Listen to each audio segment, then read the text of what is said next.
All right. Now, the key difference: impact is the legacy. It lasts even after someone is gone, as I just explained. Influence is the power to shape things while they're still active. Just like the fire shaped my hand. In other words, influence is the fire, impact is the burn mark it leaves behind. Cartel has both, but his impact will remain even if he never records another song. But let's continue. Okay, we did all of this already. But in the context of music, right?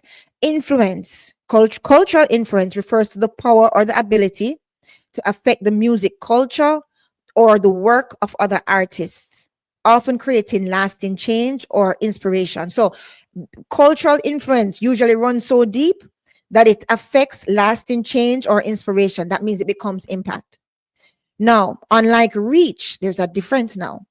Unlike reach, which focuses on how widely something is spread, or impact, which speaks to the long term consequences of that spread, influence is about the direct effect an artist has on another, shaping styles, genres, or even societal attitudes. That's why I said there are different types of impacts, different types of influence. This falls under the umbrella of cultural influence and cultural impact. We're going to go deeper. Now, the key aspects of influence in music, shaping trends. So, artists with influence, cultural influence, they're often, sorry, responsible for setting musical trends, fashion trends, or even influencing the attitudes within the broader culture. Remember, I told you what dancehall was. It's more than just the music, right? Good. Inspiring other artists. This is another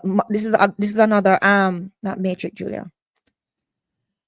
What's the word? It's so easy. I don't know why I forget it. Anyway, this is another marker, right? Another measurement. Inspiring other artists. An influential artist often inspires other musicians to adopt similar styles, lyrics, or even the mentality that they bring to their music. For instance, and this is from my American friends that said that they're going to tune in because they want to learn more about the business of dancehall.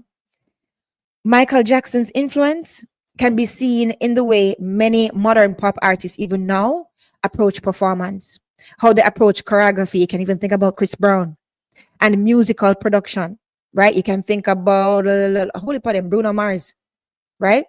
His pioneering work is music videos, sorry, created a blueprint for the modern pop star image. Now, that was influent. He was an influential artist, but he was also impactful. So most times when it's really impactful, influence does overlap. But we're going to continue.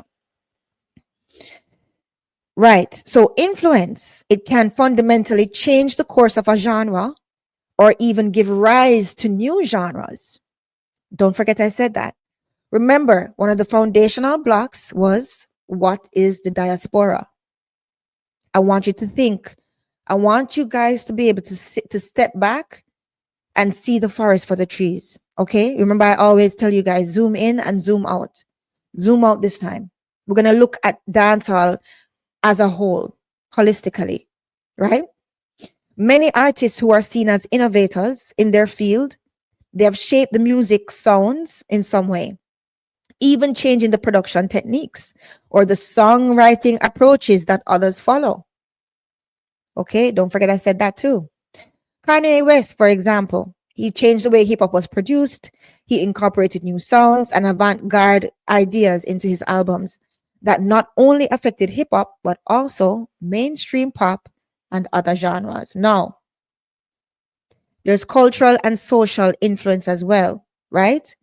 Influential artists, they don't just shape music, people. They also shape social movements, politics, and attitudes. Okay? The music, they speak broader to societal issues, creating a dialogue or raising awareness on important topics. Right? Now, Bob Marley's influence, think about it. Bob Marley's influence extended far beyond music, right? All of his songs about freedom, social justice, unity, they became anthems, especially for that civil rights movement period and the anti-colonial movement period, right? And his influence, it did affect world politics, Even lots of hippie movements came out of use him as a emblem, right? Social activism, it still resonates today. Now, here's the difference between influence. Hold on. Yeah, no, let me pass that. In simpler terms, influence is like the spark or the catalyst that gets others to change. Impact is the lasting mark. Now, okay, we talked about Jimi Hendrix before. I don't want to go too much into it. Guys, go back to the live one because we have a lot to cover today. So, Jimi Hendrix was another one with influence and impact. Jimi Hendrix influence led to his impact. Don't forget this, right? You can go back and listen and look at it. But okay, fine, I'll explain for the new people that don't know Jimi Hendrix. He's one of the most influential musicians in rock history. Yes, he is a black man. And yes, a lot of these a lot of the music that people think were of non-black origins, they really were. You guys have to look it up. So his unique approach to playing the guitar, right? His use of effects and stage presence, it influenced countless guitarists, even Eric Clapton and Kurt Cobain. You guys, and Kurt Cobain is a white rock artist as well. So you guys need to go up and look. Don't just study dancehall. If you love music, don't just study dancehall music. Study music. Be a student of music because you're going to see some parallels and you're going to see if you're able to do this, Fire Nation. Listen to me. If you're able to do this, you're able to see why dancehall is so special.